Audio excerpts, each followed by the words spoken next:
在西太平洋上有这么一个国家，上面长满了橡胶树和香蕉树，也遍布了许多的都市怪谈。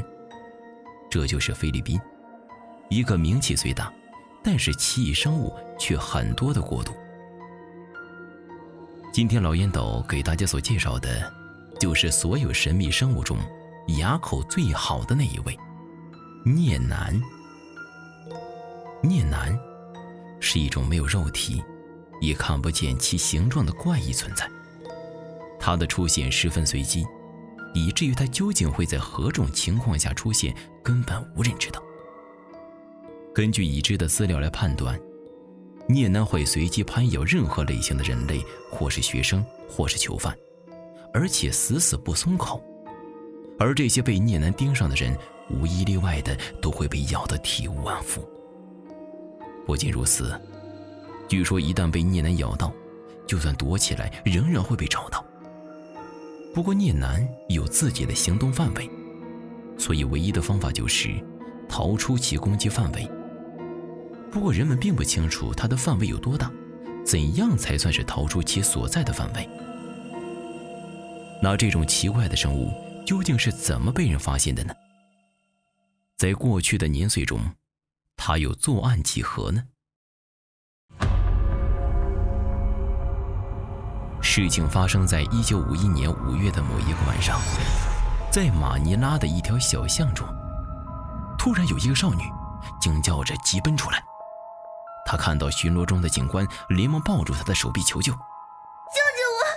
有怪物咬住我不放！”这位18岁姑娘克拉丽达所说的话实在太荒唐了，使得这位警官一时无法判断，这个少女是精神失常的疯子，还是真的遇到诡异事件的正常人。克拉丽达一边哭泣，一边伤心地尖叫怒喊：“如果你不相信，可以看看我的伤口。您看，我身上一共有8处被牙齿咬过的痕迹。”警官顺着少女的指示，看到了好几处渗血的疤痕，随后立即将她带到了警局，并且安置在一个小房间里。没想到过了一会儿，克拉丽达突然尖叫了起来：“瞧，他在那边，快救救我！那个黑的家伙向我扑过来了！”克拉丽达说完就绊倒在地板上，接着她的肩膀与胳膊上突然凭空出现了好几个新的伤口，伤口上渗出了血液，而且粘满了像唾液的东西。看到这诡异的一幕，警官顿时脸色苍白的愣在那儿了。过了一会儿，才慌慌张张地联络局长，并请求法医也一起来。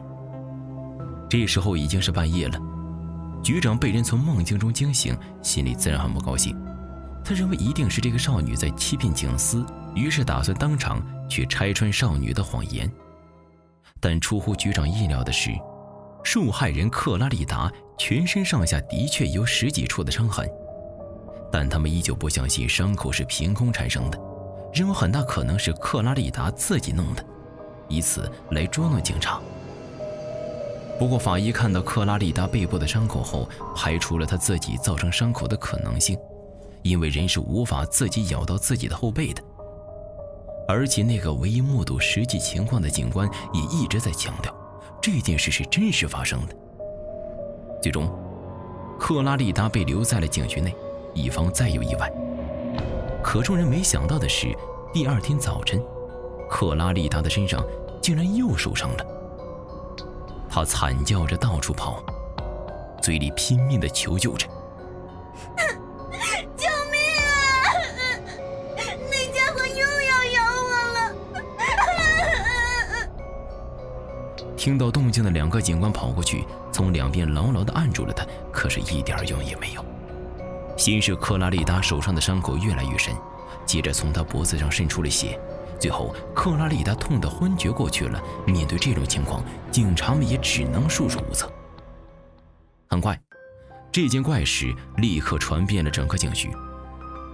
无奈下，局长把克拉丽达关进特别严密的牢房内，命令部下严加监视。这个牢房有坚固的水泥墙和铁门，应该是任何东西都无法侵入的。然而，怪事却再度发生了。黑黑的怪物进来了！救命啊！听到克拉丽达的惊叫声，这次在大家的围观中，看到有牙齿深深地咬住了克拉丽达的喉咙。这的确是以眼睛无法看到的4度空间怪物。有警员扑上去，用手推他的喉咙附近东西，可是完全没有反应。而且在转眼间，克拉丽达的左臂上又出现了新的牙痕伤口。然后右肩、左肩、左脚牙痕伤口接二连三的出现，并从伤口处喷出鲜血。这个怪物就像在嘲笑众人无能一般，在克拉丽达的全身制造新的伤痕。这虽然是在短短5分钟之内发生的事情，但在场的人却冒出满身的冷汗，因恐惧而不断地发抖着。这次之后，这个怪物似乎是饭饱厌足一般，停止了袭击，并且不再出现。即使这样，少女克拉丽达在身体的治疗结束后，仍是被刺激的精神失常，直到在精神病院治疗了半年多才出院。这看不见的咬人者也成了她永远无法忘记的噩梦。法医玛丽安娜博士亲眼看到这种现象之后解释说，这只能被认为是4度空间现象的一种。我们虽然不知道这是透明人还是透明的4度空间怪物，不过在这个世上确实有这种东西的存在。这种诡异的事件被记在当时的马尼拉警察局的案件报告书上，后来也封印在特殊案件簿上的第108号栏中。而这个看不见的咬人者，在后来的数十年中也被称之为孽男。他似乎一直没有消失过，但是又从未有人目击过他。可以说，只有受害者身上浮现出的恐怖咬痕，才是孽男存在于世界上的唯一证明。这个神秘生物，出名度和恐怖度虽然不是最高的，但是却可以大胆地说是世界上牙口最好的。